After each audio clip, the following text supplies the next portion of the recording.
2시간 전에 마감한 트레이더가 생생하게 전하는 글로벌 마켓 리뷰 델타1입니다. 우리 시장은 어제 의미 있는 박스권을 하향 이탈해서 사실상이 종가 저가로 마감을 했습니다. 그나마 다행인 것은 해외 시장은 그래도 변동성을 죽이면서 반등 마감했는데요. 미국 증시가 21선에서 반등해서 이제 상승 지속이라고 할 수 있을까요? 결론만 이야기하면 미국은 아직은 박스권이라고 봅니다. 하지만 전체 시장을 놓고 보면 상방 리스크보다는 하방 리스크가 더 크다고 할 수 있겠습니다. 자, 시장 해석 아시아 세션부터 갑니다. 전일 미국 시장이 21선에 도달해서 간신히 아래 꼬리를 달고 마감했지만 분위기 자체는 좋지 않았죠. 하지만 우리 시장은 갭 하락폭이 생각보다 크지는 않았는데요. 무엇보다도 갭 다운을 했는데 변동성이 거의 오르질 않았어요. 변동성 이야기는 조금 이따 이야기하기로 하고, 외국인들은 처음 1시간 동안 선물 매도는 4,500억, 현물은 1,600억 매도를 하면서 어제부터 눌리기 시작한 선물 베이시스를 더더욱 눌러깠습니다. 그런데 이때까지 선물 하락은 약과이고 진짜 시세는 10시 30분부터 12시 30분까지였죠.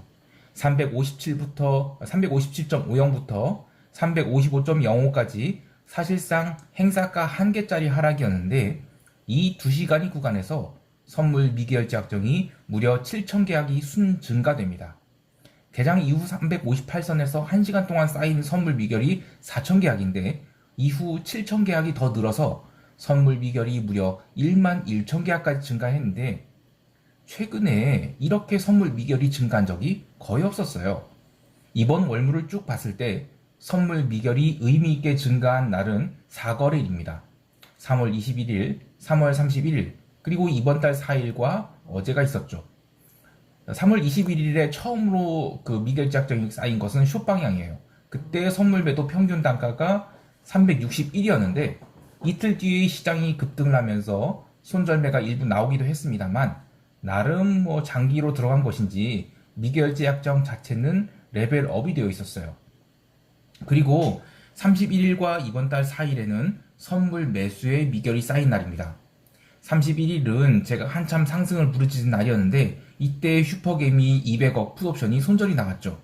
그때 손절 평균 단가가 0.7포인트 정도였는데 오늘 그 풋옵션 350이 1.24포인트로 마감했으니까 그냥 두었으면 더 나은 거 아니었나 하겠지만, 아쉽게도 이들은 풋 350을 매입한 이 평균 단가가 4.2포인트였어요. 그러니까 이른바 하락을 보고도 옵션 매수로 못 먹는 게 이런 것이죠. 다시 돌아와서 4월 1일에 갭 다운이 나오면서 전일 들어왔던 미결제 확정이 다 풀렸고, 다시 4월 4일에 매수 미결이 크게 늘면서 시장을 끌어올렸는데 5일과 6일에 미결이 다 풀립니다. 그리고 어제 드디어 선물 미결이 하방으로 쌓였어요. 자, 그러면 왜 선물 미결제 약정이 크게 증가했을까를 놓고 생각을 해보면, 첫 번째로는 오늘이 위클리 옵션 만기예요. 자, 일단은 갭 다운이 나왔을 때 시장은 두 가지 고민을 하게 됩니다. 전일 해외 시장의 결과가 아침에 그 시가에 전부 반영이 됐을까, 아니면 일부 반영되고 이 추세가 지속될 것인가, 이걸 고민하는데요. 만약에 전자의 경우라면 갭 다운 이후 시장은 빠르게 반등을 하면서, 왜 시가에 다 반영했으니까요. 그러면서 이제 위클리 옵션 만기니까 개인이 막 그 반등할 때 풋옵션 막 물타기 매수 들어오고 시장은 쭉 올라가는 게 이게 정상입니다. 근데 어제 갭 다운이 생각보다 크지 않았고 변동성도 전혀 늘어나지 않았어요. 그럼 이제 하루 종일 지지기 할 가능성이 큽니다. 그렇게 첫 1시간 동안 개인은 위클리 콜옵션을 무려 3만 계약, 그리고 풋옵션은 12,000계약을 순매수를 하면서 그 먼슬리 콜옵션 또한 25,000계약 이상 매수를 합니다. 이렇게 방향성이 나오지 않은 상태에서 기관이 명백히 위쪽 뚜껑을 닫고 그 거래 상대방이 개인 물타기라고 한다면 위클리 옵션 만기 때까지 이 옵션을 다 휴지로 만들어 놓을 가능성이 커요. 게다가 오전 10시 30분 이후 시장이 357.5에서 355선으로 레벨 다운한 동안 시장에는 풋옵션 환매 폭발 이런 게 없었습니다. 이게 두 번째 이유인데요. 시장을 정확하게 보려면 개인 투자자의 입장이 아니라 기관이나 외국인 마켓메이커 입장에 생각해 봐야 돼요. 이 버물 특징이 3월 15일에 러시아 우크라이나 전쟁이 공포가 그때 피크를 쳤죠. 그리고 그 뒤로는 변동성이 꾸준히 하락을 합니다. 마침 그때가 이제 옵션 만기 이후였기 때문에 4월물은 옵션 변동성이 제법 높은 상황이었죠. 그래서 시장이 2주 동안 365에서 365이 징글징글한 이 박스권을 치는 동안 풋옵션은 말할 것 없이 박살 내놓고 또 콜옵션도 계속 올라오면 얻어맞기를 했죠. 그러니까 마켓메이커들이 워낙 비싼 값에 옵션을 팔아놨기 때문에 풋옵션이 최근 뭐 사흘간 몇 더블이 났다 하더라도 옵션 평균 매도가 단가를 계산하면 이 워낙 높으니까 이 뭐 공포의 손절매, 눈물이 손절매 이런 환매쇼를 할 필요가 없었던 거예요. 또 지금은 월물 후반이죠. 그러니까 옵션 세타가 쭉쭉 빠지는 구간입니다. 풋옵션 환매를 하는 것보다 건너편 클래스의 콜옵션을 델타 맞춰 때리면 가격이 쭉쭉 빠지죠. 거기다가 물타기 개인들 콜 매수 들어오고 있고요. 그러니까 굳이 무리해서 풋옵션 환매를 할 필요가 없는 겁니다. 그래서 변동성이 살아나지는 않았어요. 이런 이유들로 시장은 억지로 선물을 눌러 제꼈던 것이고 그렇게 시장이 12시 15분에 저점 355.05포인트를 찍게 됩니다. 그런데 이후 재미있는 일들이 있었죠. 바로 오후 1시 16분에 마이너스 2.2%가량 빠져서 거래되던 SK하이닉스에 영혼을 끌어모은 강력한 매수가 20만 주씩 빵빵 들어오면서 호가를 띄우기 시작했어요. 근데 재미있게도 이 매수는 기관이 아니라 개인으로 추정됩니다. 뭐 어떤 슈퍼게임인지 모르겠지만 뭐 PBR1에 근접했는데 한번 질러줘야지 뭐 이런 매수가 들어왔다고 봐요. 그러면서 이후로 현물은 나름 이 추세가 바뀌려는 신호가 있었어요. 그 전까지만 해도 종합주가지수 2693까지 밀려서 빌빌대던 게 오후장 들어서 이 LG에너지솔루션도 아래꼬리 달고 올라오기 시작했고요.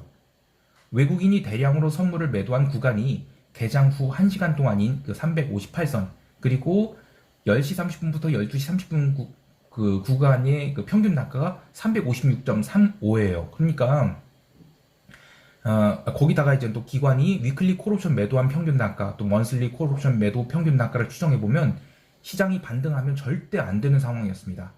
그래서 이제 오후장 들어서는 현물이 계속 이렇게 뭐 SK하이닉스도 그렇고 막 살살살살 올라오는데 선물 베이시스를 더욱 까내려가면서 시장이 못 올라오게 막습니다.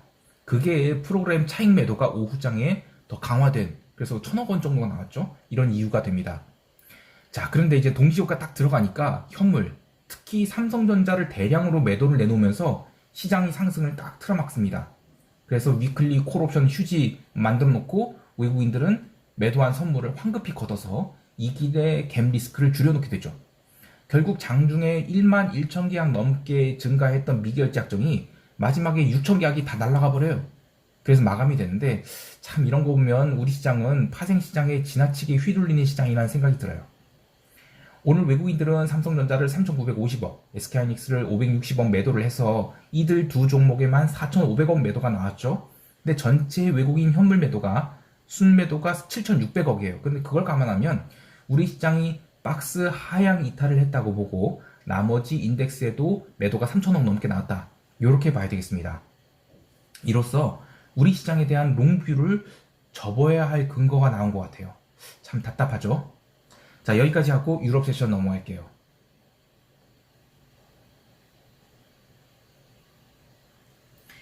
유럽 증시는 오늘 뭐 특별한 소식이 없이 등락을 거듭했습니다. 아시아 세션 후반부에 반등을 한 지수 선물은 본장 들어서 고점 확인하고 나서는 미국장과 겹치는 구간에서 매도가 나와서 뭐 전일 기록한 닥스 14,050포인트 여기를 거의 뭐 이중 저점을 기록한 거나 마찬가지죠.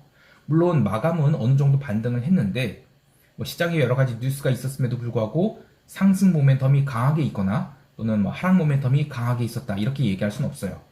이는 유럽 증시가 아직까지는 변동성이 높아서 살짝 하락이 나와도 변동성이 높으니까 추세 지속을 못해요. 또 유럽 증시 특징은 한번 이 박스 구간에 갇히게 되면 진짜 심하게는 한 두세 달까지도 계속 박스를 그리죠. 자, 통화시장에서는 오지와 루니, 그러니까 캐나다 달러죠. 이게 추가 하락을 했습니다. 이번에 이 오지 달러가 윗꼬리 만들고 급격하게 하락 전환한 것은 굉장히 특이한 일이에요. 이게 강력한 타이트닝 예고로 인플레이션이 잡히는 것일 수도 있지만 반대로 실수요가 부족해서 인한 이 디플레이션 전환이 서막이 될 수 있어요. 굉장히 신중하게 접근을 해야 됩니다. 물론 당연히 디플레는 스태그플레이션 얘기한 것이죠. 근데 지금 이런 게 나온다는 건 아니고요. 어쨌든 통화시장에서 오지 달러, 루니 같은 이런 그 커머디티 커런시가 눌림 받은 것은 굉장히 의미가 있겠습니다. 자, 그리고 나머지 통화시장은 그닥 큰 방향성을 보이지 않았어요. 왜냐면 유로화가 그 유럽 세션에서 어느 정도 올랐던 것이 미국 세션 들어서는 다 반납했는데 이 통화옵션 만기가 내일이에요. 그리고 이번에 통화옵션 변동성이 제법 세게 터졌죠. 그래서 변동성을 가라앉힌 면에서 내일까지는 뭐 별다른 시세가 없을 것으로 생각합니다. 자, 그리고 채권 시장에서는 유럽 국채 스프레드가 벌어졌던 것이 다시 좁혀졌습니다. 유럽 세션에서 장단기 국채가 모두 밀리면서 미국 세션 시작할 때까지 장기 채권이 제법 세게 빠졌는데요. 그러면서 이제 독일, 이탈리아 채권 스프레드 쫙 벌어졌다가 증시 반등하니까 채권 스프레드가 안정을 찾았어요. 하지만 미국 장기 채권은 연이어 음봉을 맞고 있는데요. FOMC 의사록 공개일부터 미국 단기 채권은 계속 반등을 이어가고 있고요. 또 장기 채권은 밀리고 있기 때문에 이것은 그 QT에 대한 베팅이 이어지고 있다. 이렇게 확인할 수 있어요. 그러니까 장기물 채권은 단기물은 이제 더 이상 안 빠질 수 있는데 장기물은 계속 매도를 해야 될 것 같습니다.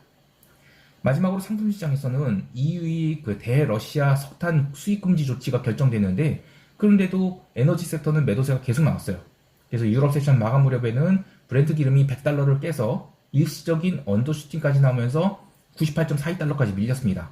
물론 종가에는 다시 101달러 이상으로 회복을 하긴 했는데 정말 오랜만에 브렌트 기름이 100달러를 깼다는 것이 의미가 있겠습니다. 자, 이제 미국 세션 넘어갈게요.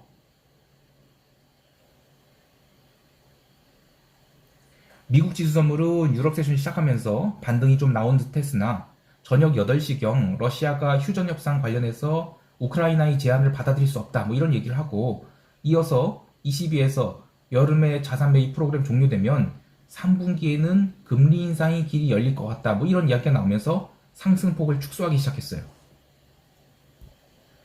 그렇게 약보합 출발한 미국 시장은 개장 후 다우지수 중심으로 매도가 쏟아져 나오면서 눌리려 했으나 기술주들은 다시 반등 시도를 했는데요.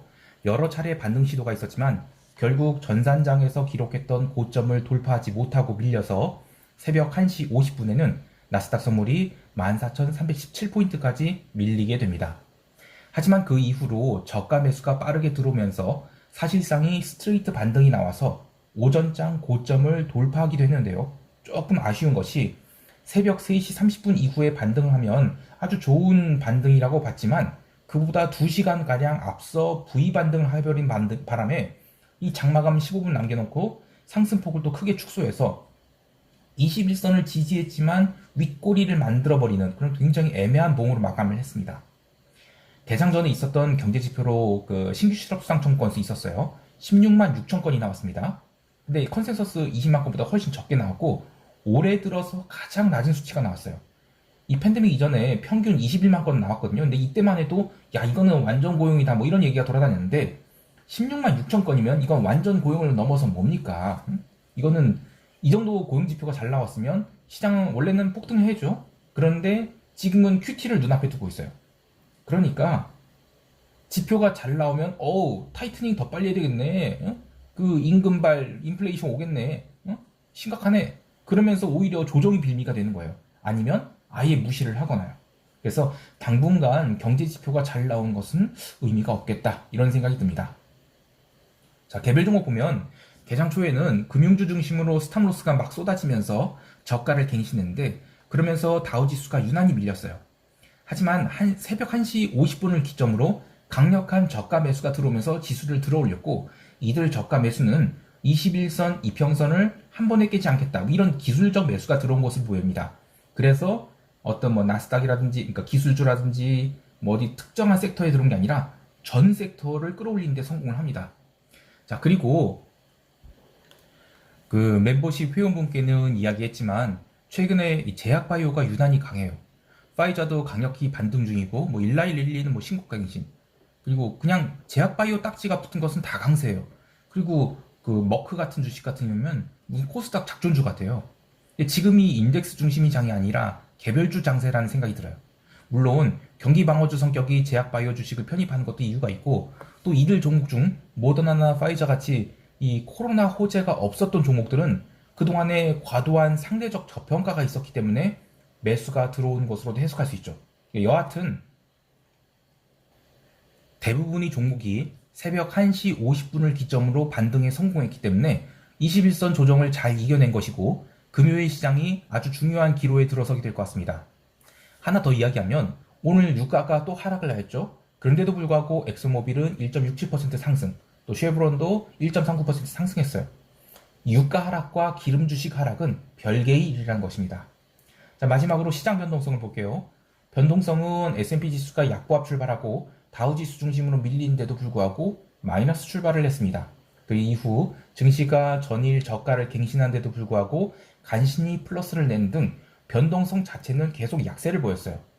결국 종가상으로 변동성은 음봉을 얻어맞으며 21.55포인트까지 밀렸는데요. 문제는 이 변동성 선물이 여전히 23포인트 수준이라서 고평가가 지속되고 있죠. 변동성 선물 만기는 아직 2주 남아있기 때문에 더 지켜봐야 되지만 여전히 변동성 선물이 고평가이기 때문에 시장이 추세적인 급락을 하기는 어려워 보입니다. 자, 이제 시장 총평하면서 대응 전략 이야기할게요.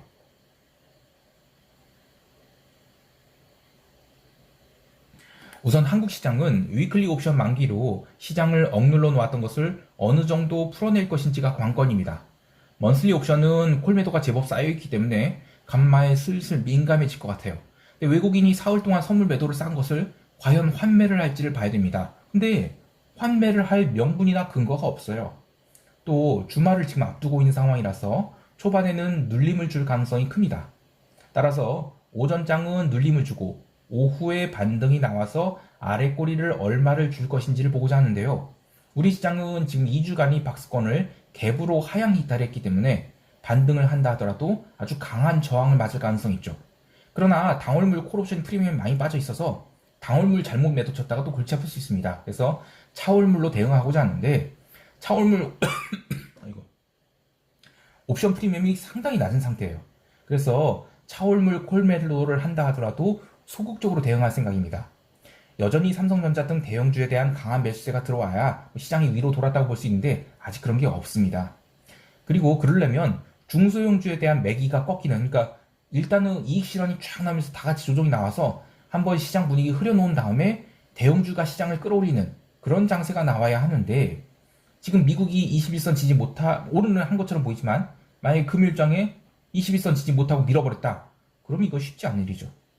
따라서 한국 시장 대응은 이제부터는 차월물로 콜매도를 쌓기 시작합니다.